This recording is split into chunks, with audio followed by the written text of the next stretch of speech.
राधे राधे भक्तों, इस वीडियो में हम आपके लिए लेकर आए हैं अपरा एकादशी की व्रत कथा। आइए जानते हैं।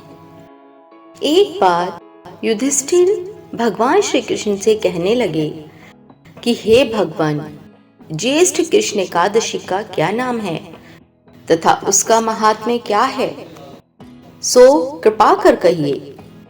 भगवान श्री कृष्ण कहने लगे कि हे राजन, ये एकादशी अचला तथा अपरा दो नामों से जानी जाती है।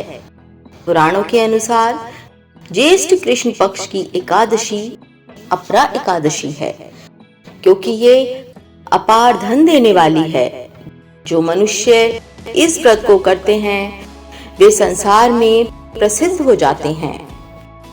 इस दिन भगवान त्रिविक्रम की पूजा की जाती है। अपरा एकादशी के व्रत के प्रभाव से ब्रह्म हत्या, भूत योनि, दूसरे की निंदा आदि के सब पाप दूर हो जाते हैं।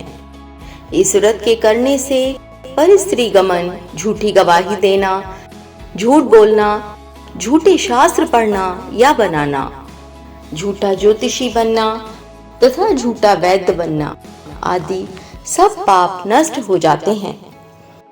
जो क्षत्रिय युद्ध से भाग जाए वे नरकगामी होते हैं, परंतु अपरा एकादशी का व्रत करने से वे भी स्वर्ग को प्राप्त होते हैं।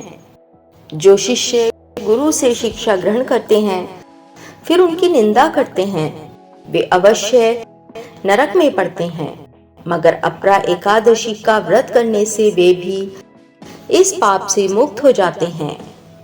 जो फल तीनों पुष्कर में कार्तिक पूर्णिमा को स्नान करने से या गंगा तट पर पितरों को पिंडदान करने से प्राप्त होता है, वही अपरा एकादशी का व्रत करने से प्राप्त होता है।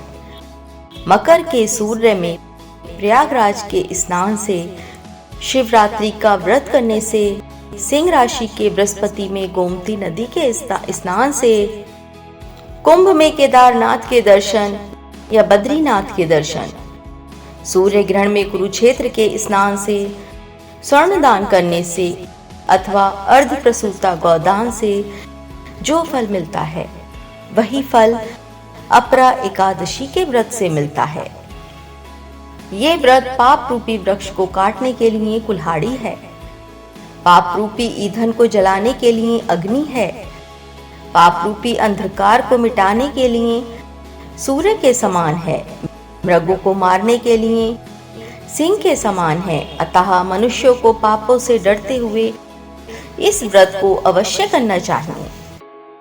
अपरा एकादशी का व्रत तथा भगवान का पूजन करने से मनुष्य सब पापों से छूटकर विष्णुलोक में जाता है। इसकी प्रचलित कथा के अनुसार प्राचीन काल में महीध्वज नामक एक धर्मात्मा राजा था। उसका छोटा भाई वज्रध्वज बड़ा ही क्रूर, अधर्मी तथा अन्यायी था। वह अपने बड़े भाई से द्वेष रखता था। उस पापी ने एक दिन रात्रि में अपने बड़े भाई की हत्या करके उसकी देह को एक जंगली पीपल के नीचे गाड़ दिया। इस अकाल मृत्यु से राजा प्रेतात्मा के रूप में उसी पीपल पर रहने लगा और अनेक तरह के उत्पात करने लगा। एक दिन अचानक धौम्य नामक ऋषि उधर से गुजरे। उन्होंने प्रेत को देखा और तपोबल से उसके अतीत को जान लिया। अपनी तपोबल से प्रेत उत्पात का कारण समझा। ऋषि ने प्रसन्न होकर उस प्रेत को पीपल के पेड़ से उतारा तथा परलोक विद्या का उपदेश दिया। दयालु ऋषि ने राजा की प्रेत योनि से मुक्ति के लिए स्वयं ही अपरा एकादशी का व्रत किया और उसे अगति से छुड़ाने को उसका पुण्य प्रेत को अर्पित कर दिया। इस पुण्य के प्रभाव से राजा की प्रेत योनि से मुक्ति हो गई। वह ऋषि को धन्यवाद देता हुआ दिव्य देह धारण कर पुष्यक विमान में बैठकर स्वर्ग को चला गया। हे राजन, ये अपरा एकादशी की कथा मैंने लोकहित के लिए कही है। इसे पढ़ने अथवा सुनने से मनुष्य सब पापों से छूट जाता है। ओम श्री भगवते वासुदेवाय नमः। ओम श्री भगवते वासुदेवाय नमः। अगर आपको हमारी वीडियो अच्छी लगी हो तो चैनल को सब्सक्राइब करें, वीडियो को लाइक करें और शेयर करें।